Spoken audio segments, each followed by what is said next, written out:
So do you want to talk about this esteemed gentleman who's leaving the industry? Oh, I just realised I was meant to segue into the next segment, and then completely. I don't even have the It column. was it was smooth. There's like in our run sheet, there's a bit of inside knowledge here. There's like if I'm meant to present something's like coloured green, and I didn't I had moved across, I couldn't even see it. Okay, so we've got a big famed video creator leaving the industry, Michel Ancel, Mm. from famous for Rayman, Beyond Good and Evil, From famous for go on. basically the creator of Rayman, Beyond Good and Evil, working on the upcoming Wild and obviously Beyond Good and Evil 2. Also responsible for the Rabbids, so that's I guess the Rabbids had Oh God, the Rabbids had a infamous. bit of I guess turnaround in how people feel about them with the Mario game, whatever it was, the XCOM game. Mario and Rabbids, No, which by the way is a really really good game. Like I'd really recommend playing it. it's called like Kingdom Battles, and I just couldn't remember the whole thing. That's all. But so they had, I guess, some people view them in a bit of a nicer light than we used to. But yeah, That's true. That's definitely true. so he's left the industry to pursue his passion for wildlife preservation. So that's that's I guess really cool for him. But it's just I don't know. It felt like it came out of nowhere, considering we're kind of just we're here sitting waiting for more news about Beyond Good and Evil 2. But he basically said that, he's been in the industry for more than 30 years and he just, really wants to fully focus on wildlife. And I think he's got a sanctuary that he's setting up in France as well.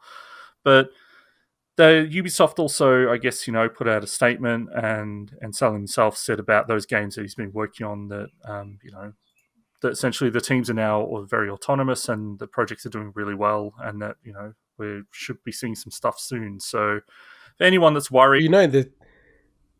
yeah, go. Go on. Sorry. I was going to say, No, I was just gonna say. You know, this is all BS, right? what do you mean? This is total crap, man. Beyond Good and Evil 2 is been something's wrong with that game. Like for them to show it in 2017 and it looked fairly mature, man. Like they had gameplay footage. And now we see nothing and now they're talking about new gameplay footage next year for this game. Like this guy to me has been sacked. And he said, "You know what? I'm just going to retire because I've sort of had a long enough career in the industry." I mean, if that's the case, that's the case. But he's leaving the industry nonetheless, so it doesn't change. Yeah, fair enough. Basically, he's left the industry. So, I'm obviously looking forward to seeing how specifically Beyond Good and Evil 2 ends up.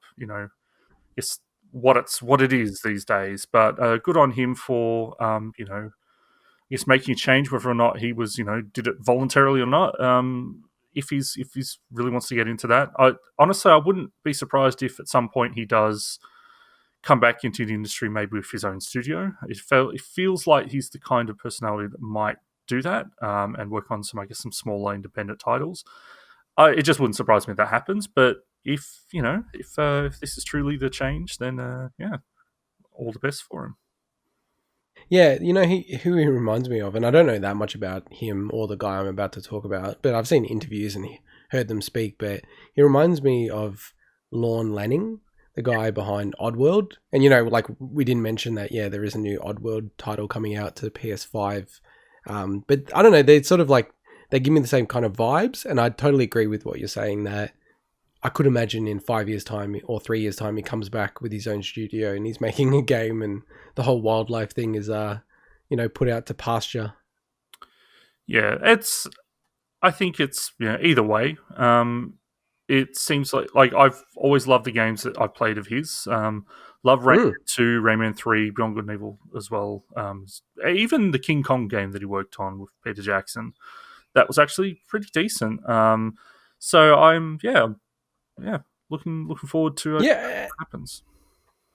I mean, like most people would kill for his resume, in the sort of how critically and also just culturally well received the games that he worked on were.